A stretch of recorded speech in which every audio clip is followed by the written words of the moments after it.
La casa de la calle de las Dalias era un santuario de sombras, pero no siempre había sido así. Antes del silencio, existía la expectativa. Durante casi 2 décadas, Elena vivió en una búsqueda obstinada que rozaba la superstición.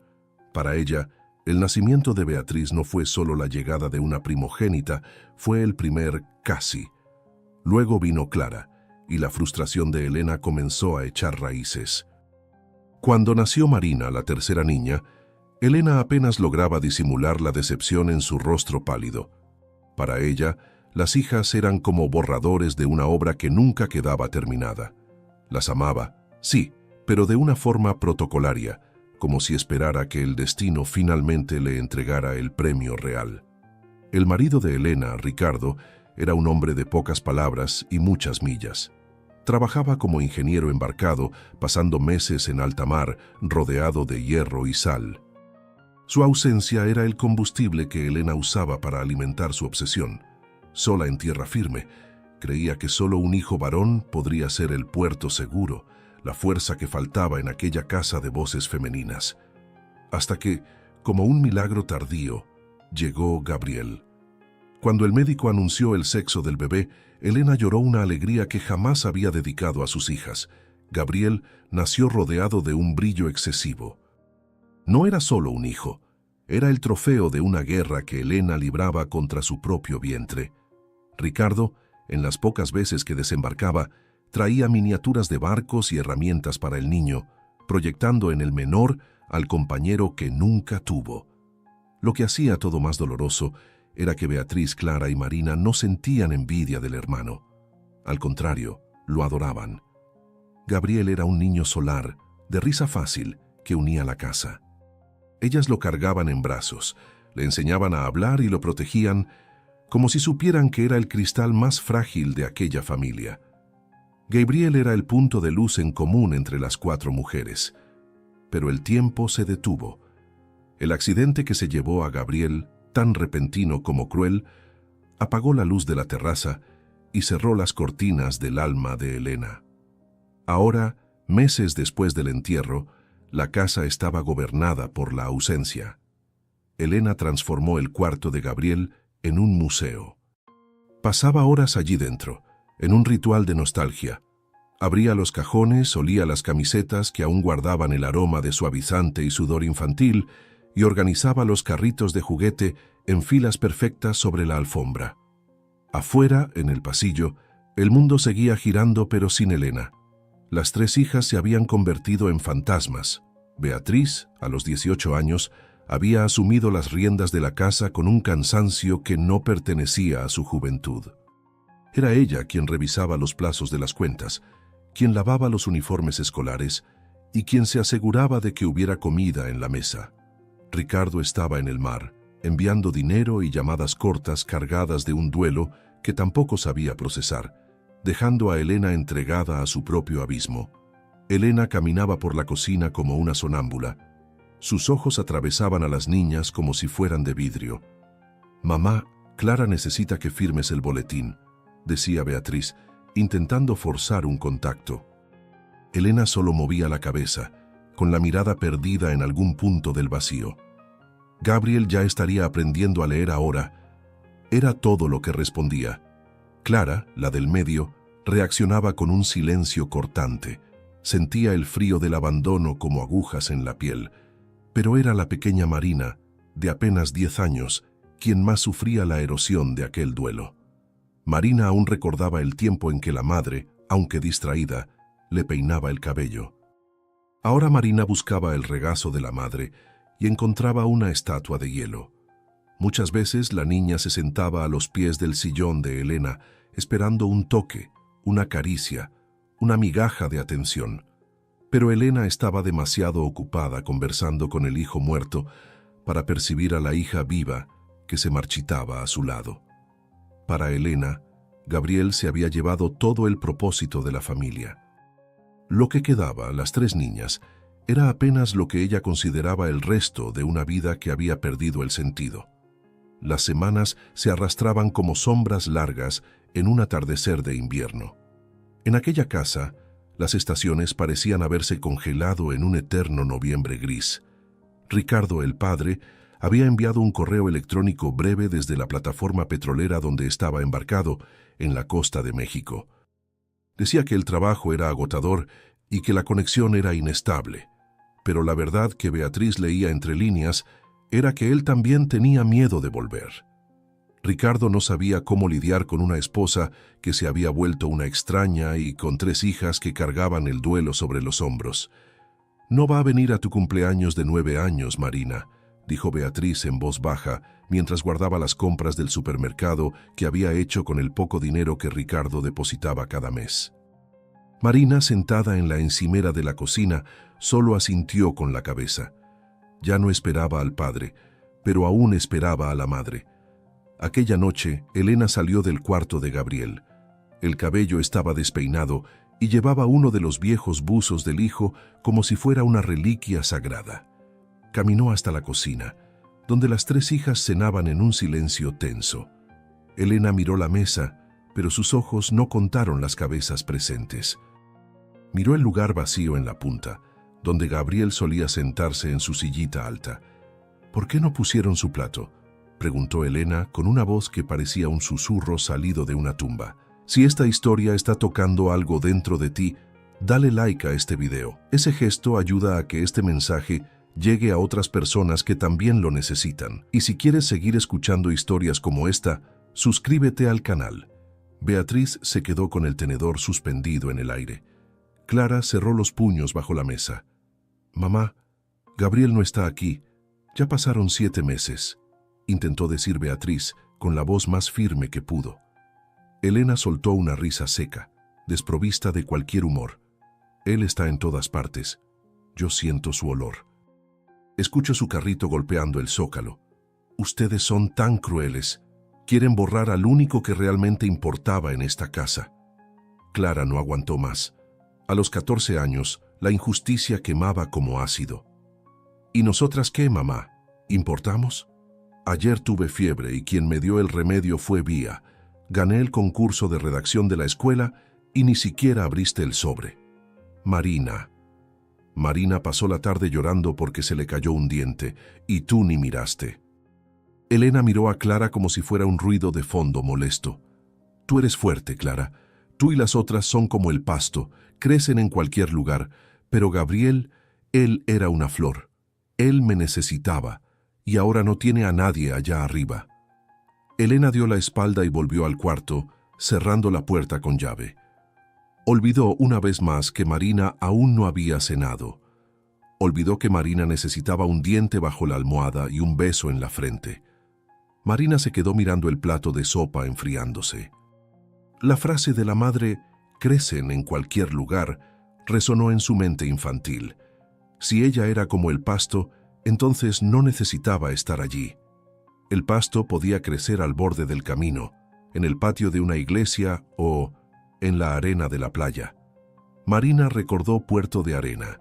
Antes de que naciera Gabriel, la familia pasaba los veranos en una casita de madera que había pertenecido a su abuelo. Era una construcción simple, castigada por la sal, pero era el único lugar donde ella recordaba haber visto a la madre sonreír de verdad, sin el peso de la expectativa de un hijo varón. Después de que nació Gabriel, Elena dejó de querer ir allí. Decía que el mar era peligroso para un niño pequeño, y después de que él murió, la casa fue cerrada y las llaves olvidadas en el fondo de un cajón. Esa noche, mientras Beatriz y Clara discutían en susurros cómo pagarían la cuenta de la luz atrasada, Marina arrastró un banquito hasta el aparador de la sala. Sus dedos pequeños tantearon el polvo hasta encontrar un llavero de metal con el dibujo de un faro descascarado. Marina guardó la llave en el bolsillo del pijama. No sentía rabia como Clara. Sentía un vacío que parecía un agujero negro en medio del pecho. «Si yo desaparezco», pensó la niña, «tal vez mamá me extrañe como extraña a él. O tal vez, si voy a la casa de la playa, Gabriel aparezca para jugar conmigo, ya que allí él no estaba prohibido». La pequeña volvió a su cuarto y empezó a preparar una mochila. Puso una muda de ropa, un paquete de galletas que robó de la despensa y la camiseta de Gabriel que había tomado a escondidas del tendedero semanas atrás. Era la única forma de llevar un pedazo del hermano con ella, lo único que parecía unir a la familia. Marina se acostó y esperó a que el silencio de la casa se volviera absoluto. No tenía miedo a la oscuridad. La oscuridad de aquella casa, al fin y al cabo, ya la había devorado hacía mucho tiempo. El reloj de la sala dio las 3 campanadas, un sonido metálico que pareció resonar por todo el vacío de la casa. Marina no había dormido. Estaba sentada en el borde de la cama, con las correas de la mochila apretadas contra los hombros. Miró hacia un lado.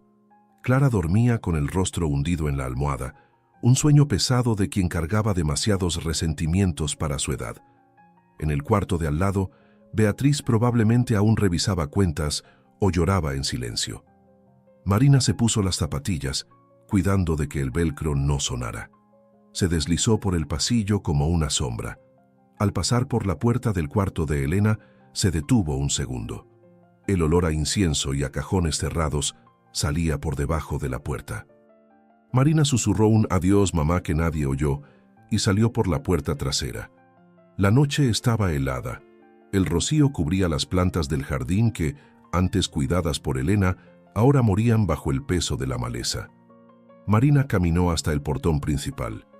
La ciudad vecina, Puerto de Arena, no estaba tan lejos en coche, pero para las piernas de una niña de 8 años parecía otro continente. Marina conocía el camino. Había visto a su padre, Ricardo, hacer ese trayecto muchas veces cuando iba al puerto. No siguió la carretera principal. Tenía miedo de las luces de los autos y de ser capturada y llevada de vuelta al silencio de la calle de las Dalias. Siguió las vías del tren de carga que cruzaban el fondo del barrio. La grava lastimaba la planta de los pies a través de las zapatillas finas, y cada ruido del monte alrededor la hacía apretar la mochila contra el pecho. Dentro de ella, la camiseta de Gabriel parecía irradiar un calor imaginario. «No tengas miedo, Gabriel», susurraba a la mochila. «Vamos al mar. Allí puedes correr». Allí mamá era feliz. Después de 2 horas de caminata, el cansancio empezó a pesar. Marina encontró un banco de madera en la plataforma de una pequeña estación de transbordo, ahora desactivada. El sueño la venció por algunas horas, un sueño interrumpido por el frío que subía del suelo. A las 5 de la mañana, los primeros trabajadores de limpieza y operarios de fábrica comenzaron a aparecer. Marina se encogió en una esquina del banco, escondiendo el rostro bajo la capucha del abrigo. Un autobús intermunicipal, el Litoral Sur, se detuvo con un suspiro de frenos hidráulicos. El conductor, un hombre de mediana edad con ojos cansados, apenas miró a la pequeña figura que subió los escalones. «¿El pasaje, pequeña? ¿Dónde está tu mamá?», preguntó de forma automática. Marina extendió un billete de 20 que había tomado del frasco de emergencia de la cocina. «Está allá atrás, con las maletas. Me mandó subir primero para guardar el asiento», mintió Marina, con una voz tan calmada que se sorprendió a sí misma. El conductor, apurado por el horario, aceptó el billete y le dio el cambio. Marina caminó hasta la última fila y se hundió en el asiento, desapareciendo entre las sombras de los pasajeros que dormitaban. Mientras el autobús avanzaba dando sacudidas, vio las luces de su ciudad quedar atrás. No sentía nostalgia. Sentía, por primera vez en meses, que el aire no era tan pesado para respirar. A medida que el autobús avanzaba, el paisaje cambiaba. El gris de las fábricas daba paso al verde oscuro de las restingas y, finalmente, al azul grisáceo del océano bajo la luz pálida del amanecer. El olor cambió. Ya no era el olor a moho y tristeza de Elena. Era el olor a sal y libertad. Marina bajó en la terminal de Puerto de Arena. La ciudad estaba vacía. Al ser invierno, las casas de veraneo estaban cerradas y el viento soplaba fuerte, arrastrando arena por las calles desiertas. Caminó casi 40 minutos hasta llegar a la punta sur de la playa, donde las casas eran más simples y el monte más cerrado. Allí estaba, la casita vieja de madera con el techo de tejas francesas manchadas de musgo. Las piernas de Marina temblaban cuando subió los 3 escalones del porche. La madera crujió bajo su peso, un sonido que pareció un gemido de bienvenida. Sacó la llave del faro del bolsillo. La cerradura estaba atascada por la humedad, exigiendo que la niña usara toda la fuerza de sus manos pequeñas. Clic. La puerta se abrió.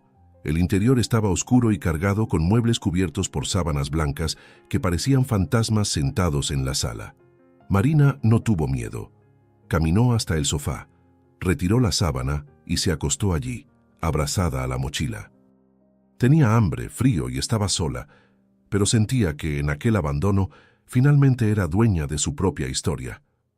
«Llegamos, Gabriel», dijo, cerrando los ojos mientras oía, a lo lejos, el rugido constante del mar. El día en la calle de las Dalias solía comenzar no con el sol, sino con el sonido de los pasos de Beatriz. A las 6 de la mañana ya estaba despierta, preparando el café ralo y separando los uniformes. Pero aquella mañana, el silencio no era el de siempre. Era un silencio hueco, como si la estructura de la casa hubiera perdido una de sus vigas de sostén. Beatriz entró al cuarto de las hermanas para despertar a la pequeña. «Marina, despierta. Vas a llegar tarde a...» Las palabras murieron en el aire. La manta de Marina estaba doblada con una perfección extraña para una niña de 8 años. La almohada estaba mullida, intacta. Beatriz sintió un chasquido de frío en el pecho. Miró la cama de Clara, que aún dormía. «Clara, Clara, despierta», gritó Beatriz sacudiendo a la hermana. «¿Dónde está Marina?» Clara se incorporó de un salto, los ojos desorientados detrás de los lentes. «¿Qué? Debe estar en la cocina con Vía...» «No, espera, tú eres Vía. Está con mamá». Las dos corrieron por el pasillo y se detuvieron frente a la puerta cerrada de Elena. Beatriz golpeó la madera con los puños. «Mamá, abre la puerta. Marina desapareció, mamá». Dentro, Elena estaba sumergida en su torpor habitual, flotando entre recuerdos de Gabriel. El grito de Beatriz tardó en atravesar su niebla, pero la palabra desapareció actuó como una cuchilla. Abrió la puerta de golpe, el rostro pálido, los ojos inyectados. «¿Qué dijiste?», preguntó Elena, con la voz temblorosa. «Marina no está en el cuarto. Su mochila desapareció». «Las botas de lluvia también», hablaba Beatriz rápido, con las lágrimas comenzando a caer. «Mamá se escapó». Elena caminó hasta el cuarto de las hijas, miró la cama vacía de Marina y por primera vez en 7 meses no vio a Gabriel. Vio el vacío que ella misma había cavado. Vio las margaritas marchitas que Marina había intentado darle el día anterior. Vio el lugar donde una niña viva debería estar y comprendió con un horror paralizante que el fantasma del hijo muerto había cegado sus ojos para la hija que respiraba. «Busquen en el patio, busquen en la casa de la vecina», gritaba Elena, pero su voz no tenía autoridad, solo desesperación. Beatriz llamó a Ricardo. La llamada fue al buzón de voz. Estaba en medio del océano, incomunicado, justo cuando la casa en tierra firme estaba naufragando. Las horas siguientes fueron un borrón de desesperación. Recorrieron las calles del barrio, llamando el nombre de Marina hasta quedar afónicas. Elena corría de un lado a otro, abordando a extraños con una foto de Marina que le costó encontrar, pues la mayoría de las fotos recientes en su celular eran solo de Gabriel. La policía fue avisada, pero en ciudades pequeñas, las primeras 24 horas son de espera burocrática. «Debe haber ido a la casa de alguna amiguita», dijo el policía de turno sin apuro. «No tiene amiguitas», gritó Clara, explotando en furia y llanto. «No tiene a nadie porque nuestra casa se volvió un cementerio. Huyó de usted, mamá. Huyó de ese silencio maldito». Elena recibió el golpe de Clara como si fuera una bofetada física. Se apoyó en la pared de la comisaría y se deslizó hasta el suelo. La culpa, que antes era un peso sordo, ahora era una garra que le desgarraba las entrañas. Comprendió que Marina no estaba solo desaparecida. Marina había sido expulsada por la negligencia. Al caer la noche, la casa de la calle de las Dalias estaba iluminada por todas las luces, pero nunca había parecido tan oscura. Beatriz y Clara estaban sentadas en el sofá, abrazadas, exhaustas de tanto llorar y caminar. Elena estaba en la cocina, frente al aparador. Sus dedos tocaron el polvo donde debería estar el llavero del faro. no lo percibió de inmediato. Su mente aún intentaba entender cómo una niña de 8 años cruzaría la noche sola. El primer día terminó sin noticias. El segundo fue aún peor, con la lluvia comenzando a caer, aumentando el pavor de Elena. ¿Dónde estará durmiendo mi niña? ¿Tiene frío? ¿Comió algo? Elena entró al cuarto de Gabriel. Por primera vez, no olió su ropa. Miró el altar que había creado y sintió una náusea profunda. Gabriel, susurró a las paredes vacías. ¿Por qué no protegí a tu hermana? ¿Por qué la dejé ir? Beatriz y Clara vigilaban el teléfono que insistía en no sonar. La desesperación había alcanzado el punto de saturación. Ya no sabían por dónde empezar, a quién rezar ni hacia dónde mirar. Estaban perdidas en un mar de culpa y ausencia, sin saber que la respuesta llegaría a través de un sueño que uniría a los vivos y a los muertos. El tercer día de búsqueda había terminado en un silencio sepulcral. Beatriz y Clara se habían quedado dormidas de agotamiento en la alfombra de la sala, abrazadas a un par de zapatillas de Marina. Elena, en cambio, no lograba cerrar los ojos. Sentía como si se estuviera ahogando en tierra firme. Cuando el reloj marcó las 3 de la madrugada, la hora en que Marina había partido 3 días antes, el cuerpo de Elena finalmente cedió al agotamiento. No solo durmió, fue transportada. En el sueño, Elena no estaba en la casa sombría de la calle de las Dalias. Estaba en un campo vasto, cubierto de una hierba tan verde que parecía brillar bajo un sol que no quemaba. El cielo tenía exactamente el color de los ojos de Gabriel. A lo lejos, vio 4 figuras. El corazón de Elena se aceleró. Comenzó a correr, tropezando con su propia ansiedad. A medida que se acercaba, el escenario cambiaba. El campo se convertía en una playa de arena blanca y fina. Allí estaban ellos. Gabriel corría en círculos, riendo, con los brazos abiertos como si fuera un avión. Y para sorpresa de Elena no estaba solo. Beatriz, Clara y Marina estaban allí con él. No eran las versiones tristes y cansadas que Elena veía todos los días. Eran luz. Jugaban en ronda y la risa de los 4 niños creaba una melodía que Elena no escuchaba desde hacía años. «Gabriel», gritó Elena cayendo de rodillas en la arena del sueño. «Hijo mío, vuelve conmigo». El niño detuvo el juego. Las 3 niñas se detuvieron detrás de él, formando una línea protectora. Gabriel caminó hacia la madre. Ya no tenía la apariencia del día del accidente. Parecía mayor, más sabio.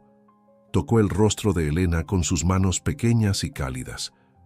«Yo nunca me fui de tu lado, mamá», dijo Gabriel, y su voz sonaba como el encuentro de las olas con la arena.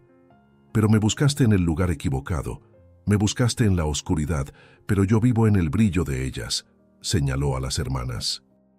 Beatriz y Clara sonrieron, y Marina, un poco más atrás, sostenía una caracola grande contra la oreja. «Ellas son ángeles en tu vida, mamá», continuó el niño con una dulzura seria. «Cada vez que abrazas a una de ellas, es a mí a quien estás abrazando. Cada vez que las miras, es mi luz la que estás viendo. Pero Marina...» Marina fue a buscar mi olor donde éramos felices. Elena lloraba compulsivamente, intentando aferrar las manos del hijo. «¿Dónde está Gabriel?» «Perdóname, hijo mío, ¿dónde está?» Gabriel dio un paso atrás, volviendo junto a las hermanas. El escenario de la playa comenzó a disiparse en una neblina salada. «Ella está donde el mar descansa, mamá, en nuestra casita de madera. Ve a buscar a tu ángel. Yo estaré en cada una de ellas, para siempre». Elena despertó con un grito ahogado, el pecho subiendo y bajando violentamente. El cuarto estaba oscuro, pero la sensación del toque de Gabriel en su rostro aún era real. Sentía el olor a mar impregnado en su propio cabello. No dudó. Corrió a la sala y sacudió a las hijas. «Beatriz, Clara, despierten. Sé dónde está». Las niñas despertaron asustadas, temiendo lo peor. «¿Qué pasó, mamá? ¿Alguna noticia? ¿Llamó la policía?», preguntó Beatriz ya buscando el celular. «No», dijo Elena, y había una luz en sus ojos que las hijas no veían desde antes de la tragedia. «Gabriel me lo contó. Estaba con ellas. Con ustedes 3. Dijo que ustedes son ángeles. Dijo que Marina está en Puerto de Arena, en la casita del abuelo. Clara miró a Beatriz confundida, pero Elena ya estaba tomando las llaves del auto. «La llave del faro desapareció del aparador, ¿no desapareció?», preguntó Elena. Beatriz revisó rápidamente. «Desapareció, mamá». «Entonces es allí, vamos. Ahora». Por primera vez en 7 meses, Elena no miró la foto de Gabriel en la repisa antes de salir. Miró a Beatriz y a Clara, tomó la mano de cada una y las llevó afuera. El duelo seguía allí, pero el amor que había estado sepultado acababa de encontrar una salida. El motor del auto viejo rugía por la carretera desierta, cortando la neblina de la madrugada. Beatriz conducía, con las manos firmes en el volante, mientras Elena iba en el asiento del acompañante, con la mirada fija en el asfalto que surgía bajo los faros. En el asiento trasero, Clara mantenía los brazos cruzados, el cuerpo rígido, oscilando entre la esperanza de encontrar a la hermana y la amargura acumulada contra la madre. El silencio en el auto era diferente al de la casa. No era vacío, era una tensión a punto de estallar. Fue Elena quien habló primero.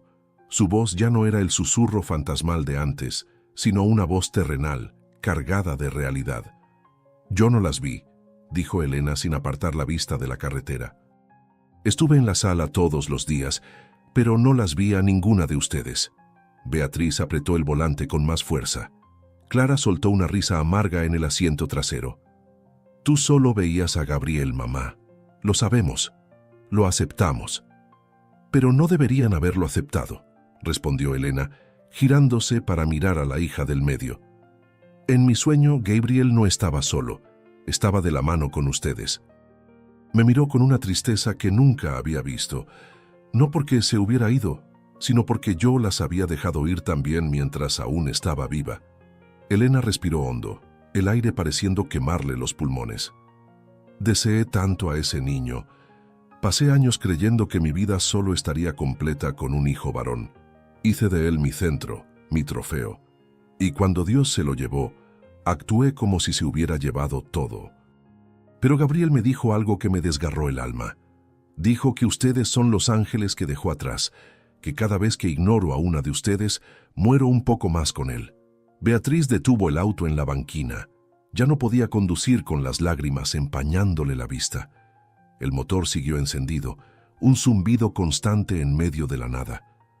«No tienes idea de lo que fue, mamá», se desahogó Beatriz sollozando. «Tener que decidir si compraba comida o pagaba la luz mientras tú estabas allí dentro oliendo sus camisetas. Tener que consolar a Marina cuando preguntaba por qué ya no le dabas las buenas noches. Yo tuve que ser su madre, pero yo también necesitaba una madre». Elena extendió la mano y tocó el hombro de Beatriz. Fue el primer contacto voluntario en meses. «Perdóname, Vía. Perdóname por cargar el peso de mi duelo sobre tus espaldas. Fui cobarde. Preferí vivir en el pasado con quien ya no podía responderme antes que enfrentar el futuro con quienes me necesitaban». Clara, que hasta entonces había guardado silencio, se inclinó hacia adelante con la voz quebrada de furia y dolor. «¿Y si Marina no está allí, mamá? ¿Y si tu sueño es solo un sueño? 3 días. Está sola desde hace 3 días. Si algo le pasó porque usted no podía levantarse de ese sillón, nunca la voy a perdonar. Nunca». Elena aceptó el golpe. Sabía que lo merecía. «Yo tampoco me voy a perdonar, Clara. Pero Gabriel, lo siento aquí. Siento el olor del mar. Él me dio esta última oportunidad de ser madre otra vez. Perdí un hijo, pero no puedo perder mis 3 vidas».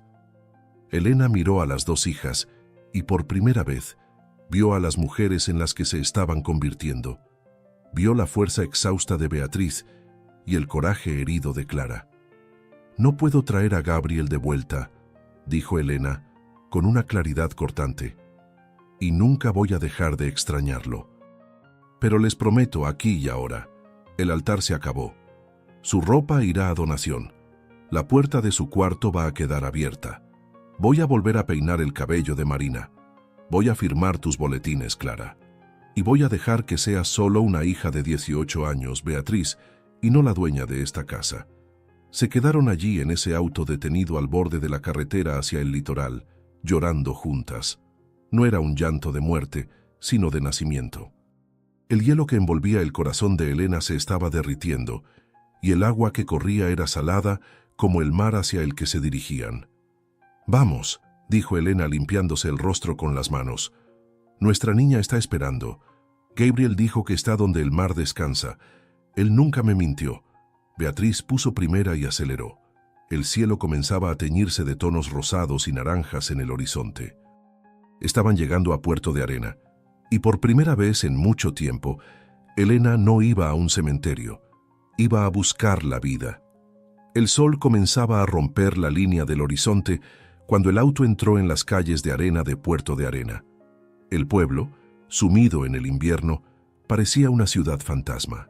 Ventanas de madera cerradas, jardines de veraneo cubiertos de maleza seca y el sonido omnipresente del mar golpeando los arrecifes.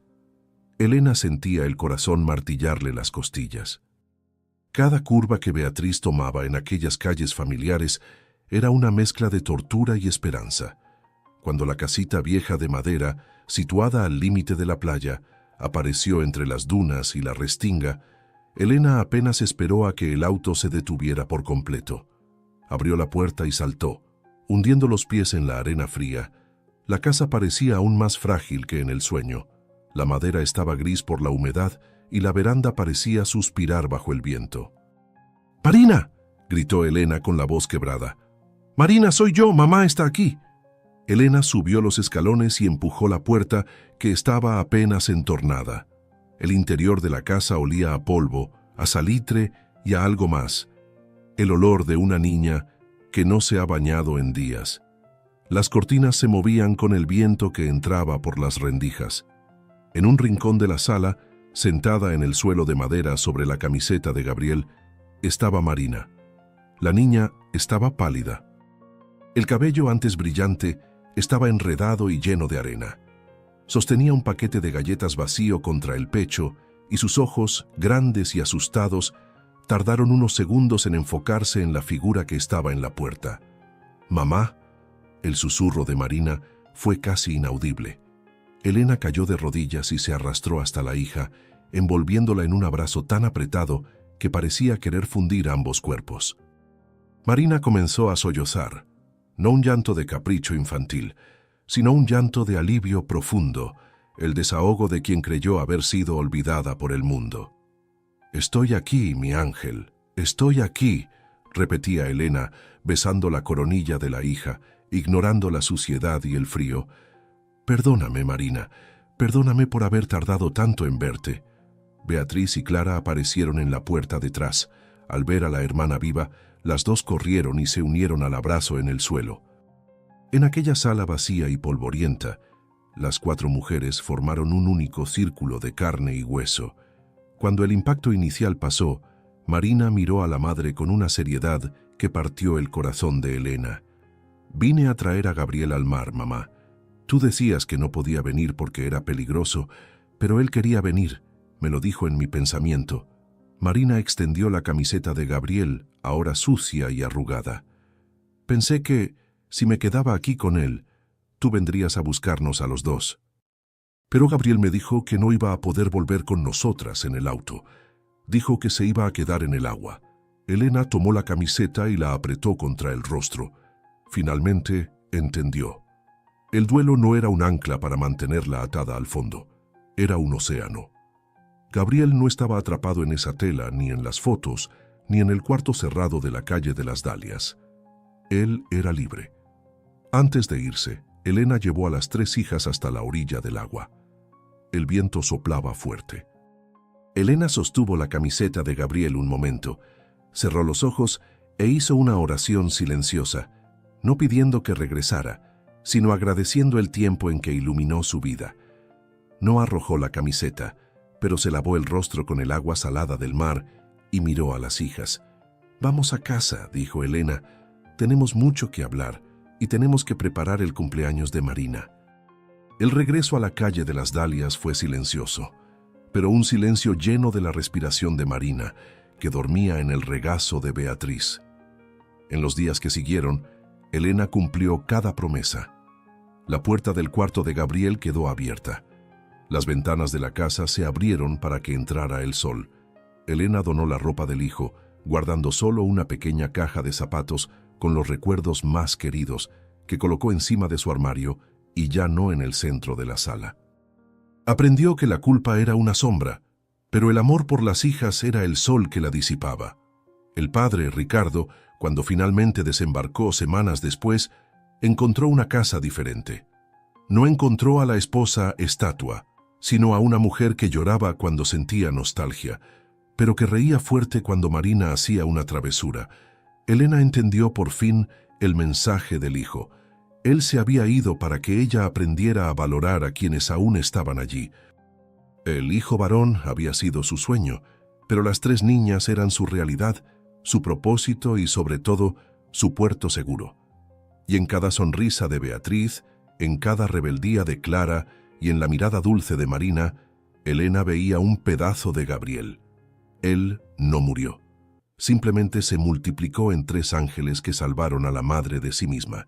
Gracias por quedarte hasta el final. Si esta historia se quedó contigo, apóyanos con un like y suscríbete al canal. Aquí compartimos relatos que nos recuerdan que el amor, de alguna forma, siempre encuentra el camino.